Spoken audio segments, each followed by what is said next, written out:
오늘 우리가 같이 보신 하나님의 말씀은 구약성경 시편 6편 1절로 3절 말씀입니다. 시편 6편 1절로 3절까지의 말씀입니다.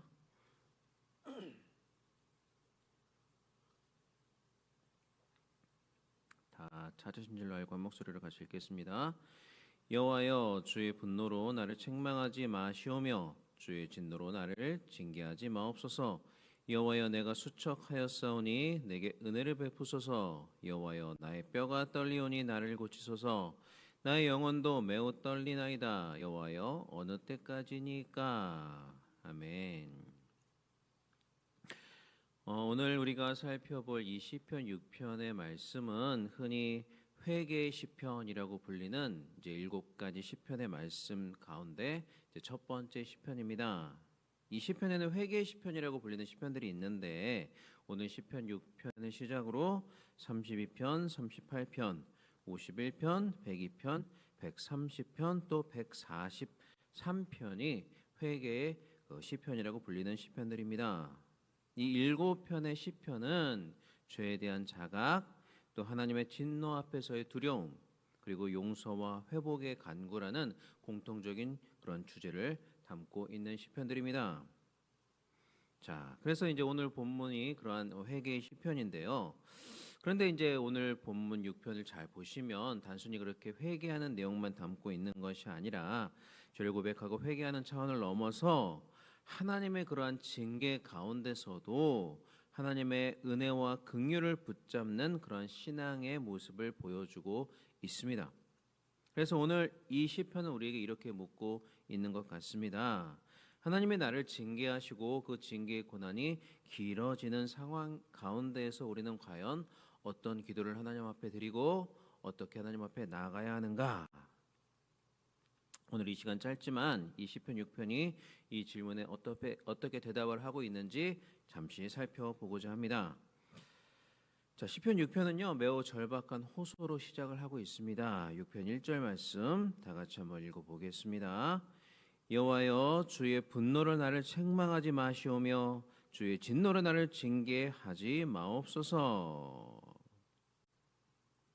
지금 다윗은 하나님의 징계를 받고 있는데 지금 다윗이 당하고 있는 이 징계, 이 고통과 이 고통을 지금 다윗은 우연이나 어떤 환경의 문제로 보지 않고 그 배후에 하나님의 징계하시는 손길이 있다라는 사실을 지금 여기서 고백을 하고 있습니다. 그래서 그는 주의 분노로 나를 책망하지 마시고 주의 진노로 나를 징계하지 마옵소서라고 하나님께 간구를 하고 있는 것입니다. 여기서 중요한 점은 다윗이 하나님의 징계 자체를 거부하고 있지 않다라는 사실입니다. 그는 하나님께서 거룩하시고 죄를 미워하시며 또 사랑으로 하나님의 자녀들을 징계하시는 분이시다라는 사실을 잘 알고 있었기 때문에 또 자신이 잘못한 것이 있었기 때문에 징계받는 게 마땅하다 그렇게 생각을 하고 있었고 그래서 징계 자체를 없애달라고 말을 하고 있지는 않습니다. 다만 징계를 하시더라도 진노가 아니라 긍휼로서 자기를 진노해 달라라고 긍휼로 자신을 다루어 달라라고 하나님께 매달리고 있는 것입니다. 6편 1절 말씀을 다시 한번 보시면 여호와여, 주의 분노로 나를 책망하지 마시오며 주의 진노로 나를 징계하지 마옵소서. 지금 그렇게 기도를 하고 있는 것이죠. 이 성경은요 하나님의 진노와 징계를 분명히 구분을 하고 있습니다. 하나님의 진노는 죄에 대한 심판이지만 징계는 자녀를 향한 사랑의 훈육입니다.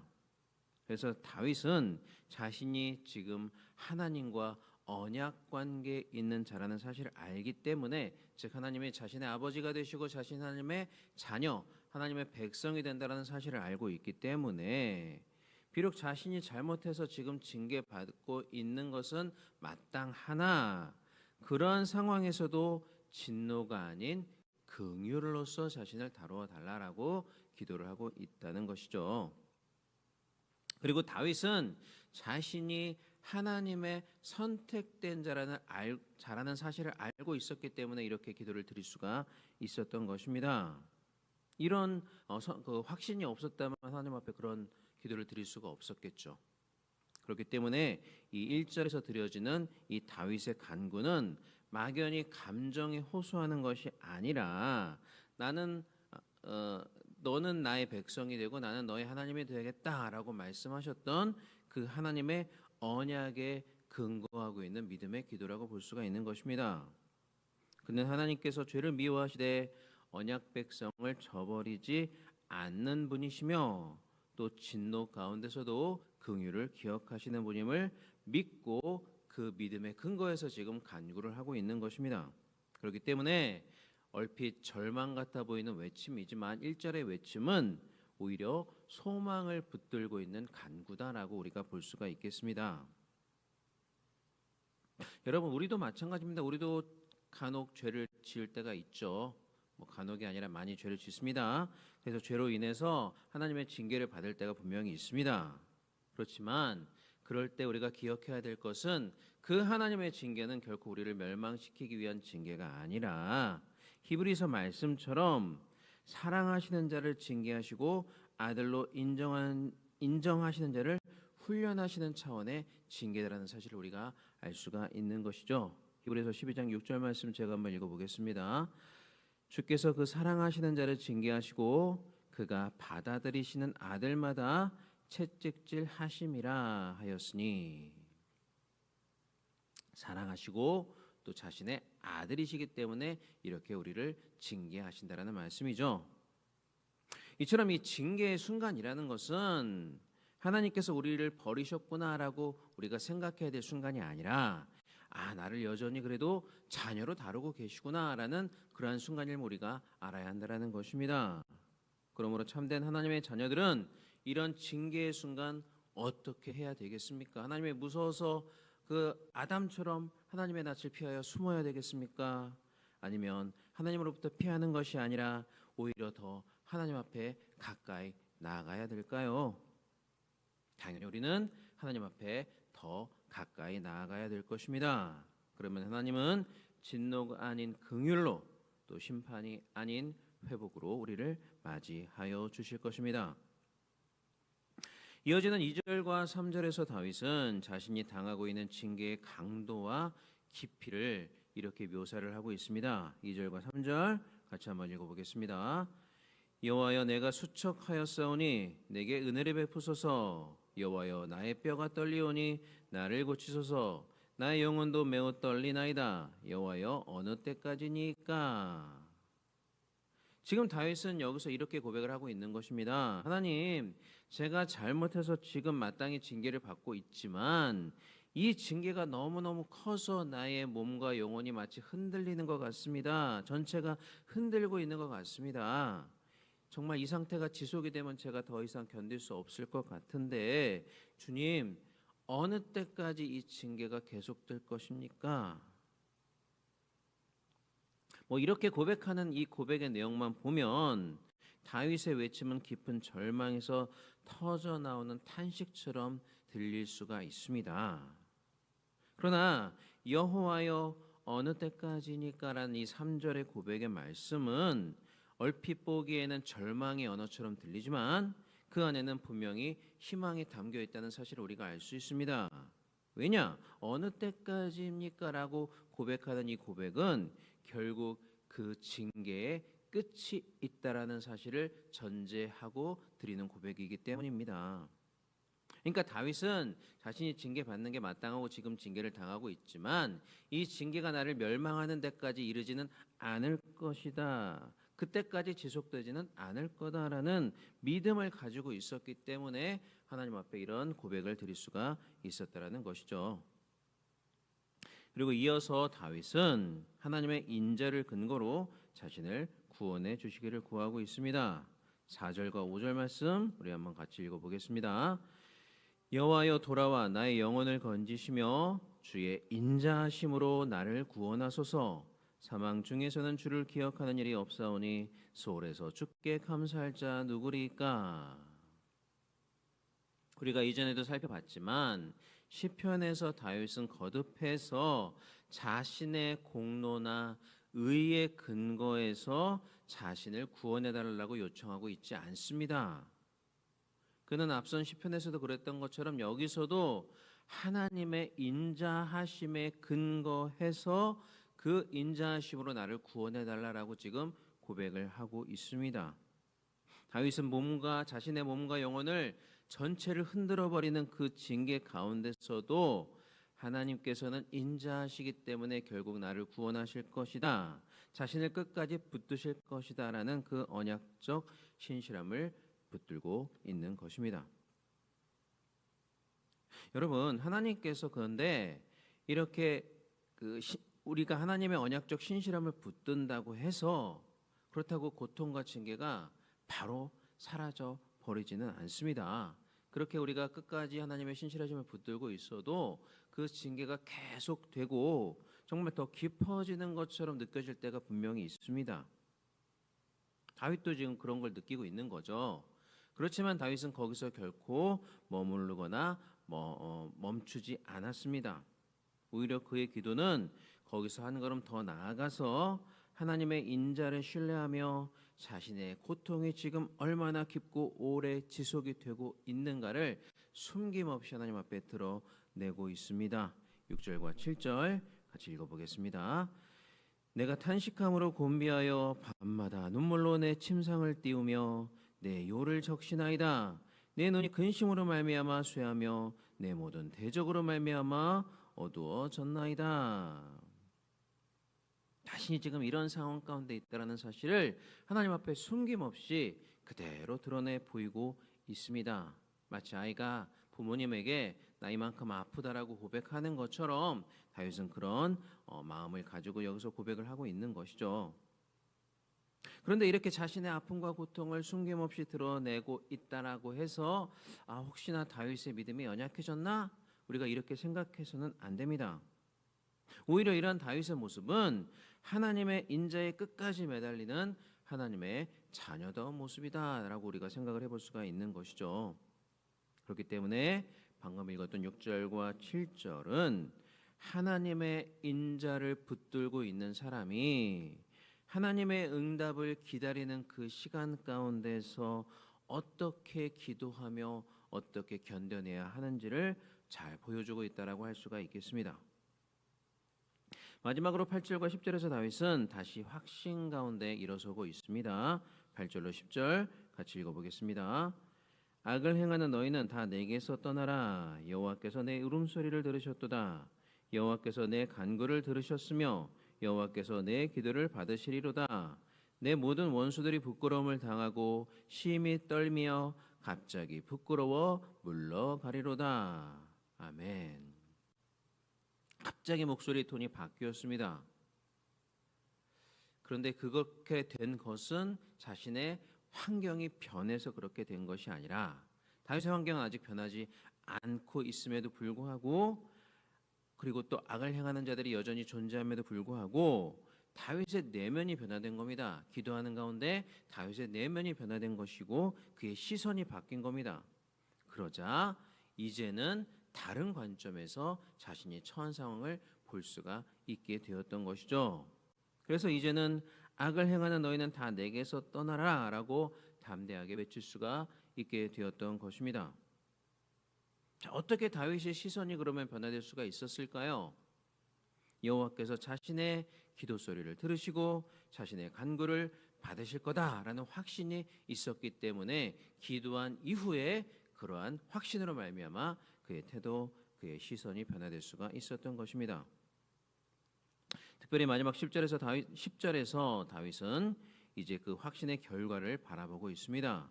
자신을 괴롭히던 원수들은 여전히 존재하지만 그들은 더 이상 그를 위협하는 대상이 되지 않습니다.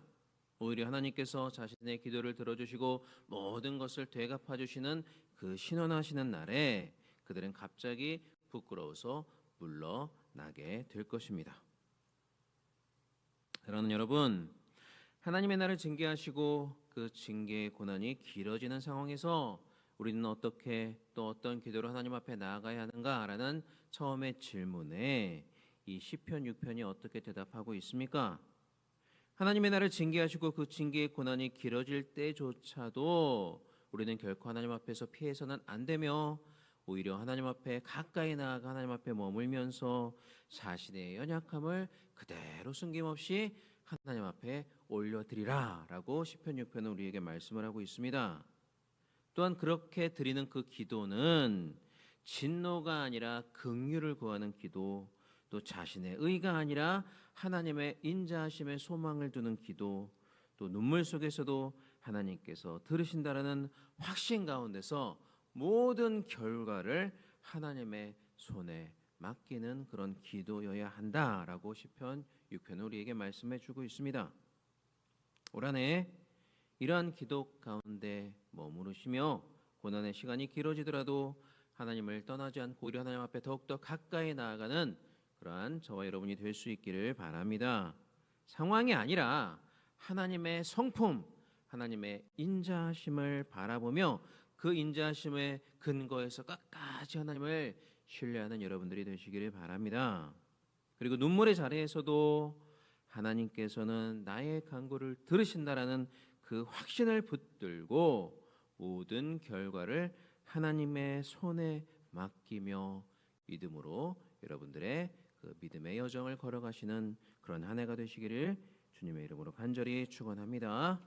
예, 기도하겠습니다. 사랑과 은혜가 많으신 우리 하나님 아버지, 은혜와 사랑을 진심으로 감사를 드립니다. 우리의 고단한 몸을 깨우시고 이 새벽에 정말 하나님 앞에 예배를 드리며 하나님 앞에 기도할 수 있는 은혜의 시간을 허락하심에 감사를 드립니다. 또한 말씀을 통해 우리에게 귀한 은혜, 귀한 깨달음을 주심에 감사드립니다. 징계의 순간에도 진노가 아니라 긍휼로 우리를 품으시는 하나님의 인자하심을 우리가 끝까지 붙잡게 하여 주옵소서. 상황이 바뀌지 않아도 오로지 하나님 앞에서만 머무르며 우리의 연약함을 숨기지 않고 기도하게 하시며 또 눈물의 자리에서도 우리의 울음소리를 들으시는 주님을 끝까지 신뢰하게 하여 주옵소서. 올 한 해 모든 길과 모든 결과를 하나님의 손에 맡기오니 끝까지 믿음으로 이 길을 걸어가며 승리하는 우리가 될 수 있도록 주여 인자 가운데 우리를 붙들어 주옵소서. 또 하나님 아버지, 이 시간 주님 앞에 나올 때 빈손으로 나오지 아니하고 귀한 예물들이 우리 믿음의 권속들이 있습니다. 감사의 제목을 담아 하나님 앞에 감사의 예물을 드립니다. 또 정해진 순서에 따라 1,000번째 현금을 하나님 앞에 올려드립니다. 하나님 아버지, 이 귀한 예물들 기뻐 받아주시고 천배만배 축복으로 갚아주시며 하늘 곳간을 열어 쌓을 것이 없도록 부어주시는 주님의 축복을 이 땅 가운데 누리며 살아가는 귀한 우리 성도들 되게 하여 주옵소서. 또한 무엇보다도 이 귀한 예물이 쓰이는 곳마다 하나님의 영광만이 온전히 드러나게 하여 주옵소서. 감사드리며 이 모든 말씀 우리 주 예수 그리스도의 이름으로 기도하옵나이다. 아멘. 하늘에 계신 우리 아버지여, 이름을 이렇게 여김을 받으시오며 나라의 마옵시며 뜻이 하늘에 이루어진 것 같이 땅에서도 이루어지이다. 오늘날 우리에게 일용할 양식을 주옵시고 우리가 우리에게 죄 지은 자를 사하여 준 것 같이 우리 죄를 사하여 주옵시고 우리를 시험에 들게 하지 마옵시고 다만 악에서 구하옵소서. 대개 나라와 권세와 영광이 아버지께 영원히 있사옵나이다. 아멘. 자, 시간 우리가 합심하여 같이 기도하겠습니다. 먼저 합심하여 기도하실 때 우리 교회를 위해서, 우리 담임 목사님을 위해서 합심하여 기도해 주시기를 바랍니다. 특별히 우리 담임 목사님 오늘 말씀 가운데 또 예배 가운데 능력의 말씀, 성령께서 예비하고 또 선포하라고 하신 그 말씀 잘 선포하실 수 있도록 하나님께서 붙들어 주시고 성령의 두루마기를 입혀 주시고 특별히 강건함 가운데 힘차게 여러 차례 그 말씀을 선포하실 때 생수의 강 같은 하나님의 성령의 은혜가 넘쳐흐르는 귀한 시간 될 수 있도록 하나님 함께하여 주옵소서.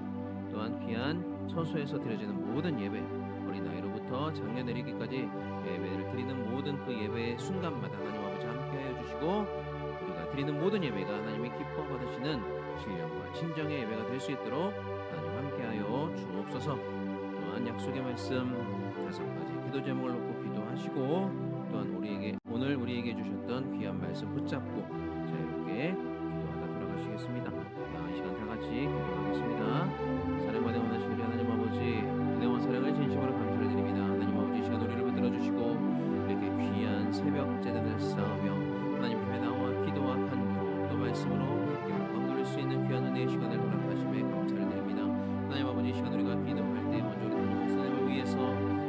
교회를 위해서 합심하여 기도하기를 원합니다. 우리 목사님 오늘도 귀한 말씀을 선포하실 때 성령의 온전히 붙들어 주시고 불과 같은 성령의 능력으로 함께하여 주시며 가운데서 생명의 생수와